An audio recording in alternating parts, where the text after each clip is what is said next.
So in this chapter, we're going to talk a little bit about some of the supplies you're going to need in order to put together an ebb and flow system. What we have here is a very small ebb and flow system made by Nutriculture. And it kind of shows just the very little parts that it really takes to put together this type of system. Actually, ebb and flow is probably the easiest system that you can put together when it comes to hydroponics. The term ebb and flow was coined from the tides of the ocean that fill up and then recede back into the water. And that's kind of how this kind of works. Another term for ebb and flow is called flood and drain. Flood and drain is the other term that you'll hear when it comes to an ebb and flow system and how it's identified. So you can obviously see we have a grow tray here. And a lot of times these things come in many different sizes. They come in 4x4, 3x6, 4x8. There's multiple sizes, so you're just gonna have to choose what size works for you and what will fit in your grow space. What they will have is these holes, but a lot of times they won't be pre-drilled like these are. They'll just have some perforations on the side that you know that's where you're supposed to drill them. So you just get a hole saw and drill them in there. It's probably going to be a 2-inch hole saw that's going to fit these types of fittings here. So you want to get a 2-inch hole saw and be able to cut into this and make the appropriate holes. And it's only going to be 2 holes. That's it, just 2 holes. We also have a reservoir here too as well. And this is either going to, with this particular system, obviously it just sits on top of it because it's designed that way. But most ebb and flow systems that you construct, you're going to have this sitting underneath a tray stand, and the tray is going to sit up top like this. Okay, so, and you'll have a cover for it, and then you can run your tubes down into it, and then you'll have your pumps and everything and what have you.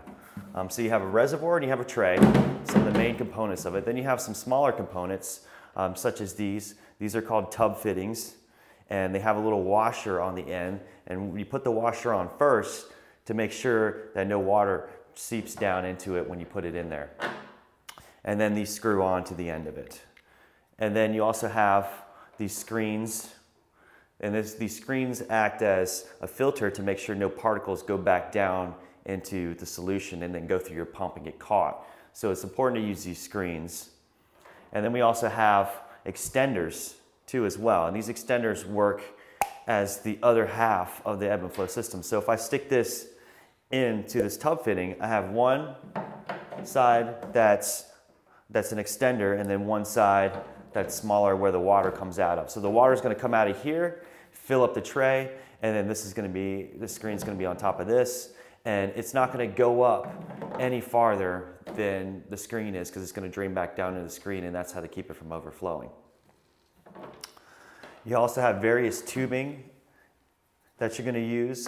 In this particular case, we got a very, very small pump that pumps into the smaller tray, but you're going to have to get a pump, normally a 633 GPH pump, 633 gallons per hour. That style pump works really well with these. That's pretty much a standard. Or you can get a 1056 GPH pump.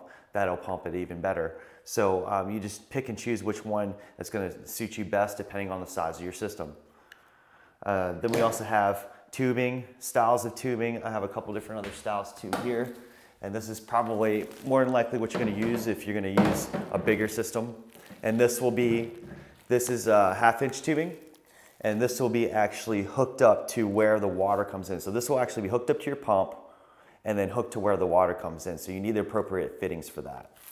And then this one, which is 3/4-inch tubing, this tubing will be going to the other end, which is this end, the extender end, and plug into there. And it'll come running back down to the reservoir. The reason why you have a bigger one on this end is so that way it drains faster. And this way it doesn't fill up and overflow for any reason. And then of course, the last thing you're gonna need is your medium to be able to place in there with whatever medium you choose. It doesn't have to be rock wool like I was saying. It could actually be hydroton. And this hydroton can just be poured in here and filled up, and then you place your little rock wool cube that has your plant in it inside of there, and that works too. So this wraps it up for all the supplies that you're going to need for an ebb and flow system, and I'll see you in the next chapter.